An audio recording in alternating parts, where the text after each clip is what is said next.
Hello, y'all. This is ASTRODIM here doing a daily moon horoscope reading for March 5th, 2019. Hey!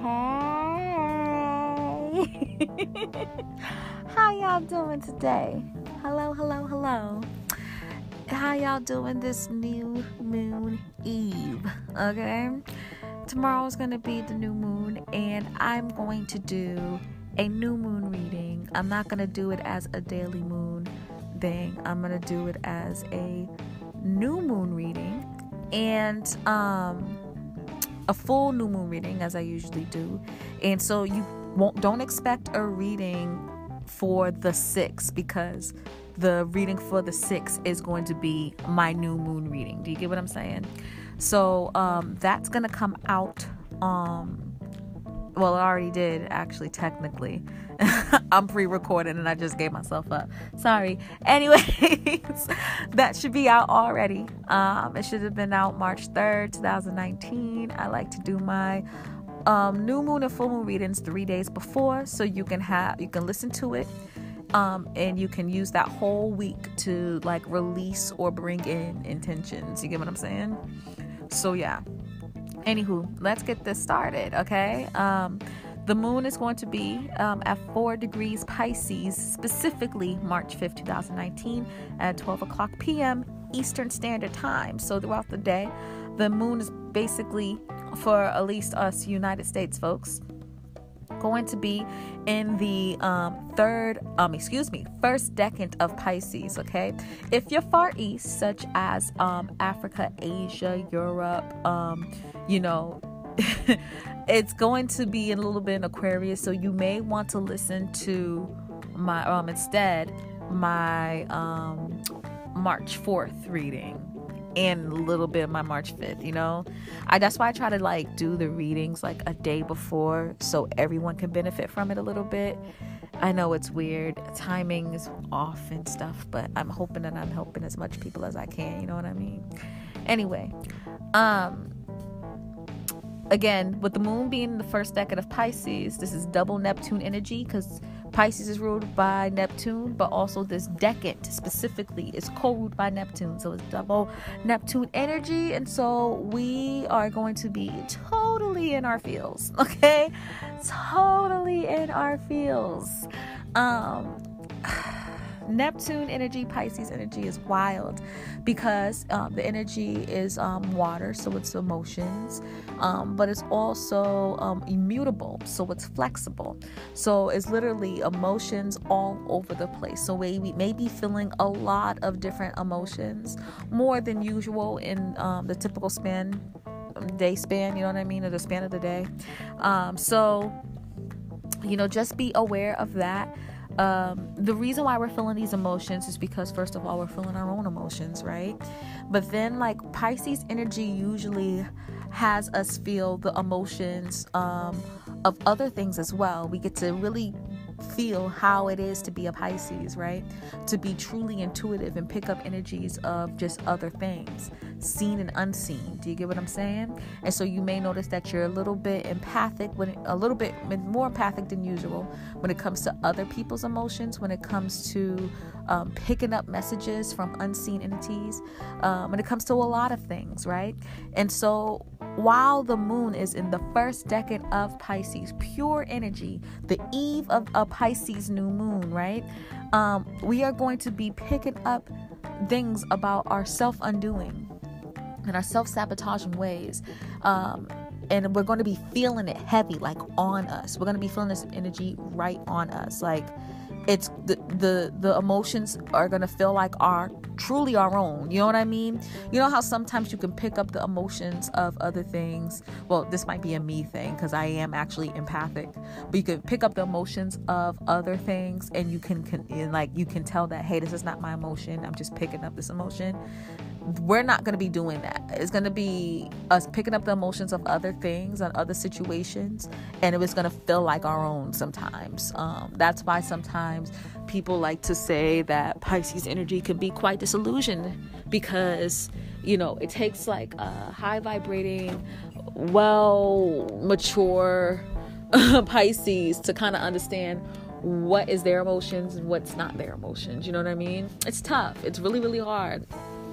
And so we might be literally being empathic and being quite confused of whether, the energy that we're feeling are our emotions, or if they are emotions of other things. You know what I mean? And we're kind of intuitively picking that energy up.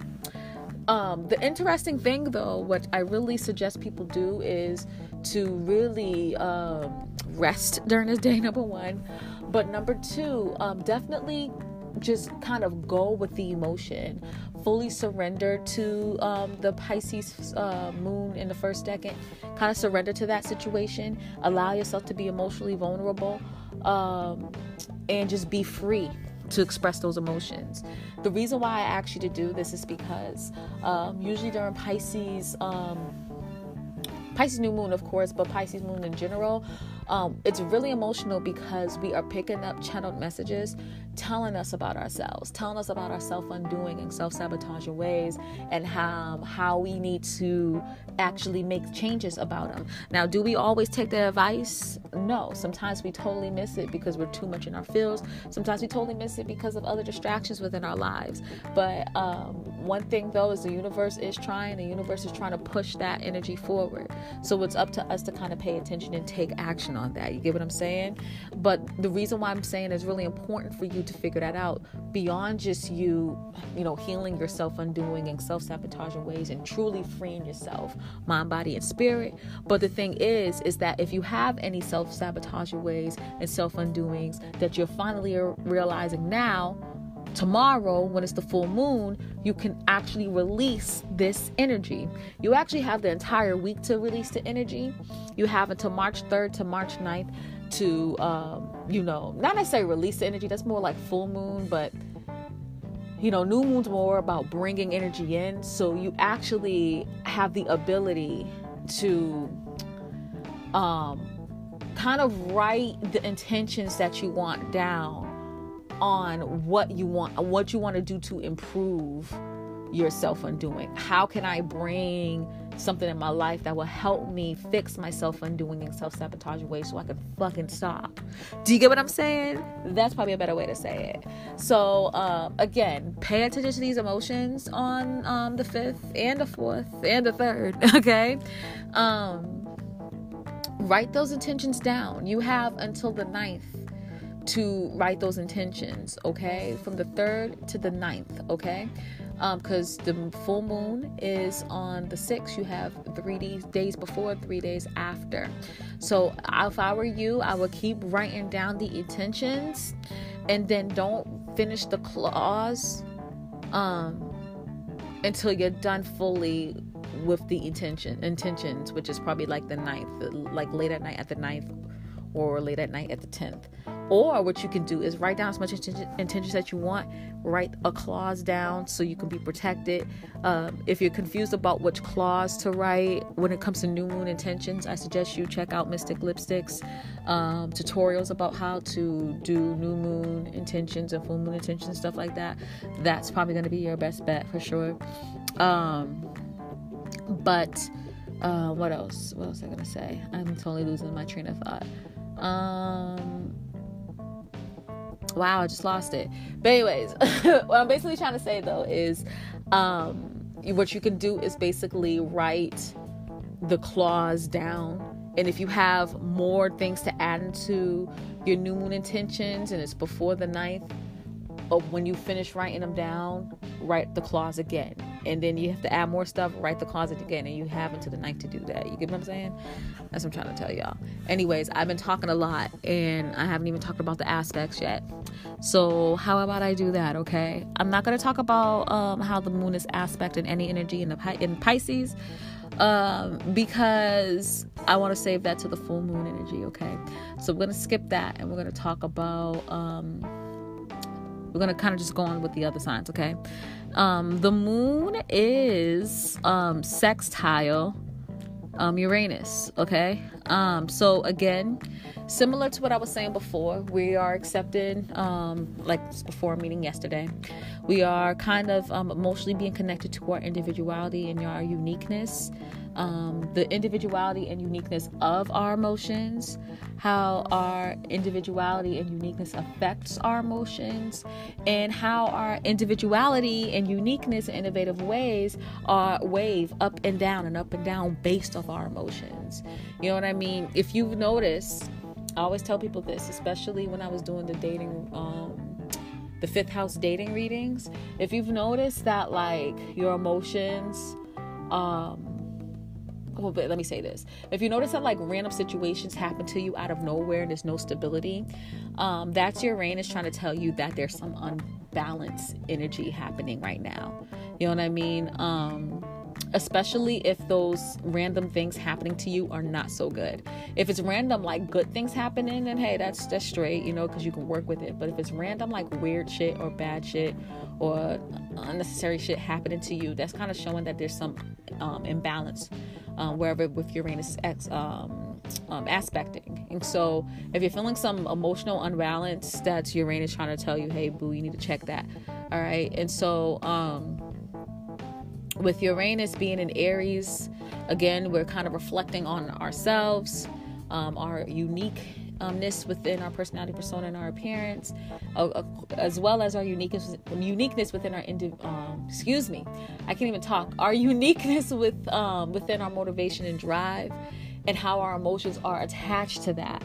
If you feel like sometimes you're not that disciplined, it's hard for you to kind of keep a routine, it's hard for you to kind of stay driven or to have that fire within you, it may be because you're not the most stable emotionally. So it's kind of just reminding you to check on those things. You know what I mean? So yeah, definitely do that, right? Later on in the day, when the moon kind of moves a little bit more, the moon is going to be sextile Mars as well. And so this is good because I feel like earlier on in the day, right, we're going to be definitely kind of reflecting on our individuality and our uniqueness and how it's attached to our personality and our persona and our appearance, and how we may have some connected self-undoings that's making us not fully express our individuality and uniqueness, and we're being aware of it, but being aware of it in a harmonious type of way. You know what I mean? It's like easy going. It's not like this big confrontation that's hitting us in the face and hurting our feelings, you know, like a square would. But like once we have these like realizations, right, because we're picking up the energies like I was mentioning before, you know, we're gonna actually want to take action on these things. You know what I mean? We're gonna actually be like, hey, I should go and address this feeling that I have of self-undoing when it comes to my individuality and my uniqueness, how I feel about myself. I should go address that. I need to go and do something about it, because Mars, again, is all about drive, motivation, and you taking action. And the cool thing about it, since Mars is in Taurus, you're going to definitely have this kind of fixed energy when it comes to it. You're going to want to just stick to it and be stubborn on finding a way to heal this self-undoing, heal this self-sabotaging way, and how to like go forward with it, which is excellent for like right intentions when it comes to the new moon. You know what I mean? So this is wonderful energy happening here. It's dope. Earlier on in the day, the moon is going to be, it's still in conjunct North Node. Yay. Okay. Still in conjunct North Node. Actually, no, it's not. I'm sorry, I lied. Nope, I lied. Yeah, it's not an in conjunct because it's not close enough. Never mind. I'm just playing. Okay, next. Would that be really it's not going to be a square. I'm looking at Jupiter right now. Nah, I'm not going to include that. It's not making an aspect. I should write these aspects down beforehand, huh? That would be a good idea. You think so? But the moon's not really making aspects to Jupiter, Pluto, or Saturn. It is semi-sextile Venus. Like, I usually don't talk about semi-sextiles, y'all. So don't like to. but it's exact. So I think it's going to be very important to talk to.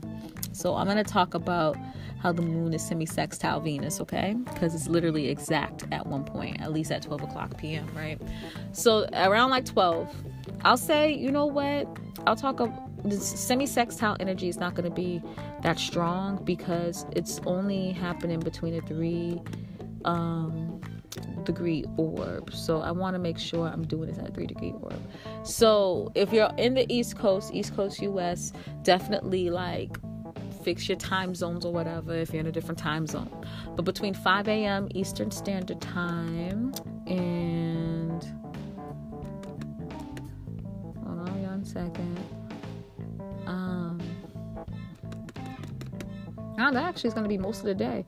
And 6 p.m. Eastern Standard Time, the moon and Venus. Oh, actually no, because fucking Venus is going to be moving to 5 degrees.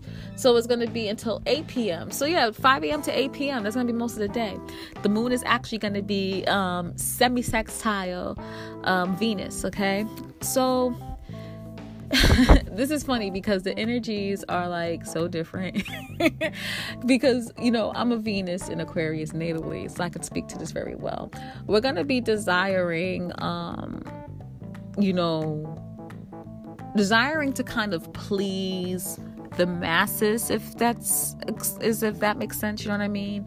Desiring to kind of please everybody, not so much in a Librian way, but more in like making sure everything's fair for everybody. Like fairness is so important to Aquarius energy. I'm Aquarius dominant. I can't stress how important this is. But you know, we're gonna be trying to like strive for fairness, right?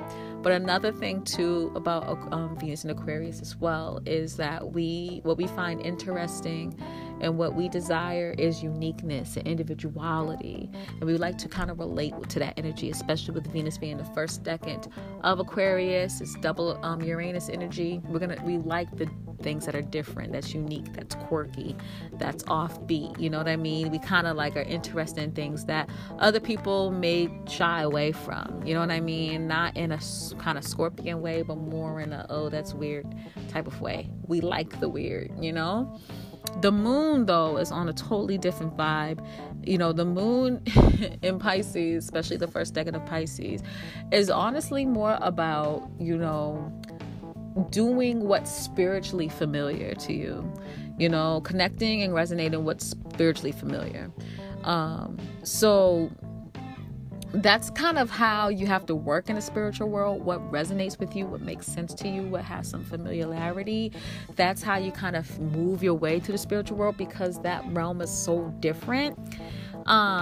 So the energies are not really connecting emotionally. We're just trying to find what resonates and makes sense of these intuitions that we feel inside that's trying to lead us to the right path. But we're honestly desiring something that's weird, that's quirky, that's different.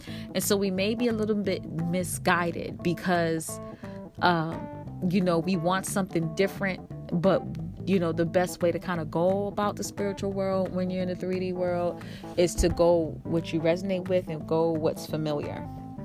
So I definitely suggest you guys, while you're being intuitive and picking up these energies at this time and kind of exploring your spirituality, stick to the moon and do what's familiar to you. Don't go to the deep end and do things that are not so familiar, because I feel like even though it's something that we desire, it may not lead us to something that's too good. That's what I just personally feel, just to be honest. Like, if you're not used to it, don't fuck with it at this moment. Venus is going to be in Aquarius for a while. Spiritually, we can fuck with that energy at a different time. I wouldn't suggest now. Okay? But that's what I got for today, for March 5th, 2019, okay? Please comment, like, subscribe, share, care, and all that good stuff if you're on YouTube. If you're on My Bed and Astrology, hey, boo. Shoot me some comments, some voice comments or something, especially if you're on Anchor. Support the kid if you're on Anchor or Radio Public. You know, you can actually sponsor me. Sponsor this fucking podcast. That'd be nice if you support me. So feel free to do that. Again, I'm on Patreon if you want some more exclusive content. It's patreon.com/astrodim if you're interested in reading, a personal reading. Go to etsy.com/shop/astrodim and you can hit me up there. Okay, boo? All right, y'all. See y'all later. Tomorrow, again, I'm not going to be available, but you can watch my full moon video. That's going to be how, basically I'm going to be describing the month, but also generally how the day is going to be too, okay? And then you can talk to me for March 7th, because I'll have a daily horoscope then, and also for March 8th. And then I'll see you next week, okay? All right. See you later, y'all. Peace.